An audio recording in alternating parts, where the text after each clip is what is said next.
दोस्तों नमस्कार, मैं हूं सीता तिवारी। दोस्तों आइए चलते हैं बिहार में आप देख रहे हैं कि इस समय इलेक्शन जो है बहुत जोरों पर है और बिहार चुनाव के बारे में हर कोई जानना चाहता है कि बिहार चुनाव में क्या होगा, बिहार चुनाव में किसकी सरकार बनेगी। यानी जन स्वराज जो है वह अपने उफान पे है। अगर तेजस्वी यादव की हम बात करें आरजेडी, वह अपने उफान पे है। बीजेपी भी जो है वह पीछे नहीं है। बीजेपी इस बार कोई चूक करना नहीं चाहती है। वह यह चाहती है कि बिहार की जो सीट है किसी भी तरीके से जो है वह सारी सीटें हमारी झोली में हो। यानी बिहार राज्य जो है बीजेपी को चाहिए। वही जन स्वराज के जो पीके हैं यानी प्रशांत किशोर, उनका यह कहना है कि किसी भी कीमत पर जो है इस बार बीजेपी की सरकार बनने नहीं देंगे, यानी आरजेडी की सरकार बनने नहीं देंगे। यानी कहने का तात्पर्य यह है कि जोड़ तोड़ की लड़ाई है। इसी क्रम में जो हम आज बात कर रहे हैं आपसे, वह बात यह कर रहे हैं कि जो है मिथिला के, जैसा आपने उसने देखा है बहुत सारे गाना, मैथिली ठाकुर का नाम आपने सुना है। यानी मिथिला की तमाम जो है गीत संगीत की दुनिया में 25 साल की लड़की हर कोई जानता है। अच्छा फॉलोइंग है, यानी यूट्यूब पे सर्च करेंगे, फेसबुक पे करेंगे तो मैथिली ठाकुर को हर कोई जानता है। तो आप समझ लीजिए कि मैथिली ठाकुर जो है वह प्रधानमंत्री नरेंद्र मोदी के निगाहों में पहले से ही बसी हुई थी। आपको याद होगा कि एक बार नरेंद्र मोदी ने उसको बुलाया भी था और कहा भी था कि कोई गाना सुनाइए। यानी मैथिली ठाकुर जो है अपने गानों की प्रसिद्धि से चर्चित हैं और इसी वजह से बीजेपी ने अपना उम्मीदवार मैथिली ठाकुर को अलीनगर से बना दिया है। पर आप बता दूं आपको कि अलीनगर जो है यह दरभंगा स्थित एक विधानसभा है। अब अलीनगर के जो प्रत्याशी हैं वह मैथिली ठाकुर हैं। मैथिली ठाकुर का परिवार करीब 20 वर्षों से आप मान के चलिए दिल्ली में रहता है।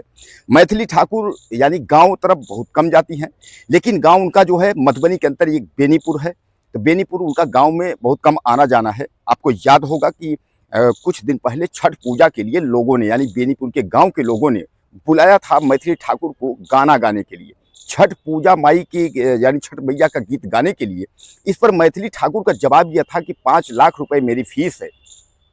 हालांकि गांव के ही लोग थे, गांव के लोगों ने कहा कि 2 लाख का हम लोग एडजस्टमेंट कर देंगे, बाकी 3 लाख आप मैनेज कर लीजिए। लेकिन मैथिली ठाकुर जो है नकार दिया। यानी मैथिली ठाकुर उस गांव में जो है गीत गाने नहीं गई, क्योंकि उसको 5 लाख रुपए उसकी जो फीस थी वह नहीं मिली।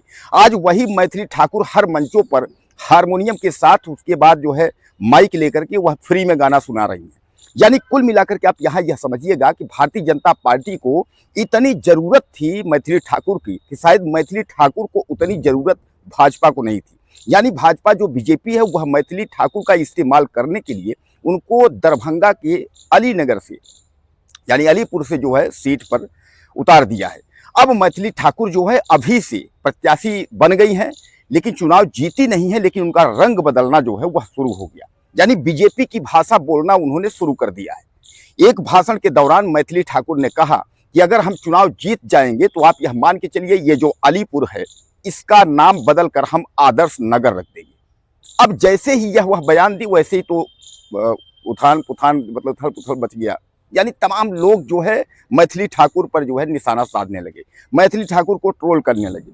वह कहने लगे कि अभी नाम बदलना अभी से शुरू, चुनाव जो है कोई जीता नहीं, यानी चुनाव मैथिली के पक्ष में गया नहीं, लेकिन मैथिली ठाकुर जो है अभी से नाम बदलने के लिए रेडी है।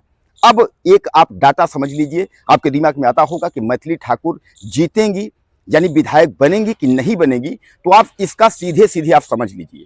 वहां जो मुसलमानों का संख्या है उस विधानसभा के अंतर्गत वहां 40% है। उसके बाद यादवों की जो संख्या है वो 20% है। फिर 20 आप जो है कुर्मियों को ले लीजिए, तो सामान्य बात है कि कुर्मी जो है वो तो तमाम बढ़ जाते हैं। यादवों की वोट बैंक और मुसलमानों की वोट बैंक आप समझ रहे हैं कि किसके झोली में जाती है। हम कहते हैं कटपीट कर भी अगर मान लीजिए कि अगर थोड़ा बहुत भी अगर होता है तो फिर भी जो है मैथिली ठाकुर जीतने की स्थिति में बिल्कुल नहीं है। यानी भाजपा का उस सीट से हारना तय है, यह आप कन्फर्म कर लीजिए। कारण यह है कि जिस हिसाब से भाजपा ने टिकट तो उनको दे दिया है, लेकिन जो समीकरण है वह समीकरण यह बता रहा है कि मैथिली ठाकुर चुनाव जो है हार जाएंगी। तो क्या भारतीय जनता पार्टी ने उनका इस्तेमाल किया है? क्या आपको लगता है कि जो मुस्लिम और यादव और कुर्मी या जितने भी वोट बैंक हैं, इन वोटों के आधार पर मैथिली ठाकुर चुनाव में जो है फाइट कर पाएंगी, चुनाव में वह जो है जीत पाएंगी? और दूसरी चीज कि जिस हिसाब से वह भाषण दे रही हैं कि हम अलीपुर को आदर्श नगर बना देंगे, तो आपको लगता है कि ऐसे में जो है कोई मुस्लिम समुदाय के लोग जो अल्पसंख्यक हैं वह वोट करेंगे? यानी सवाल बहुत हैं, लेकिन यह भी आपको जानना जरूरी होगा कि मैथिली ठाकुर को जो है काफ़ी उत्साहित है। वह इस जब से उनको टिकट मिला हुआ है, मैथिली ठाकुर काफ़ी उत्साहित है, काफ़ी वह खुश हैं कि उनको यह लगा कि हम जो है विधायक बन जाएंगे। तो सबको याद होगा कि इसके पहले जो है पवन सिंह और ज्योति सिंह का विवाद चल रहा था।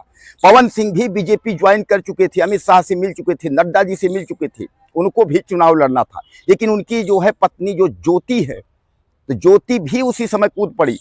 अब ज्योति कूद पड़ी तो पति पत्नी के विवाद को देखते हुए यहां तक उसने कहा कि पवन सिंह जहां से चुनाव लड़ेंगे तो ज्योति उनके खिलाफ निर्दलीय चुनाव लड़ जाएगी। तो वहां भैया पवन सिंह और ज्योति सिंह दोनों का कट गया। अब इधर केसारी लाल की पत्नी चंदा, यानी केसारी लाल और चंदा के दोनों में आपस में कहने लगे भैया कौन चुनाव लड़ेगा। किसी तरीके से जो है आरजेडी यानी तेजस्वी के पार्टी से चंदा को टिकट दिलाने के लिए एग्री कर लिए। अब उसमें यह कहा जा रहा है कि चंदा यानी केसरी की पत्नी चंदा नहीं, खुद केसारी लाल जो है चुनाव लड़ेंगे, यानी केसारी भी चुनाव के मैदान में है। अब ऐसे में बीजेपी हो या कोई भी पार्टियां हो, सब इस्तेमाल करना चाहती हैं जो गायक हैं या जिनकी प्रसिद्धि है, जिनको 4 लोग जानते हैं। क्योंकि अब किसी के पास जो है नेता का विकल्प नहीं है। लोग ये देखते हैं कि सोशल मीडिया पर जो हाईलाइट है, सोशल मीडिया पर जिसको लोग जानते हैं उसी को टिकट दे करके और उसके बाद चुनाव जिताना चाहते हैं। तो कुल मिलाकर के आप यह मान के चलिए कि मैथिली ठाकुर की जो स्थिति है वह कमजोर है। चुनाव जीतने की स्थिति उनकी जो है बिल्कुल नहीं है। और मैं आपको बता दूं कि लोग जो है उनको ट्रोल कर रहे हैं। 5 लाख रुपए फीस मांग लेने पर लोग उनको ट्रोल कर रहे हैं और सब यही कह रहे हैं कि यह जो है बाहरी प्रत्याशी। अब मैथिली ठाकुर को लोग बाहरी बता रहे हैं। अब लोग बाहरी बताने का मतलब यह भी आप समझ लीजिए कि मैथिली ठाकुर जो है मधुबनी की वह बेनीपुर की रहने वाली है और दरभंगा के अलीनगर से, अलीपुर से जो है वह चुनाव लड़ रही है। इसलिए लोग यह भी कह रहे हैं कि बाहरी प्रत्याशी जो है हमको नहीं चाहिए। और मैं बता दूं भारतीय जनता पार्टी में, बीजेपी में एक से एक बढ़ करके धुरंधर नेता है जो नेताओं को जो है वह तेल लगाते रह गए, उनका मालिश करते रह गए, लेकिन उनको टिकट नसीब नहीं हुआ।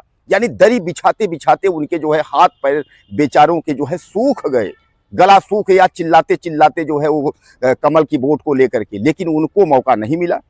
और इधर मैथिली ठाकुर को जो है बाहरी व्यक्ति को ला करके उसके बाद उस सीट से टिकट दे दिया गया। तो मैं जैसा आपको बता दिया कि वहां यादव और मुस्लिम की संख्या जो है यह ज्यादा लग रही है।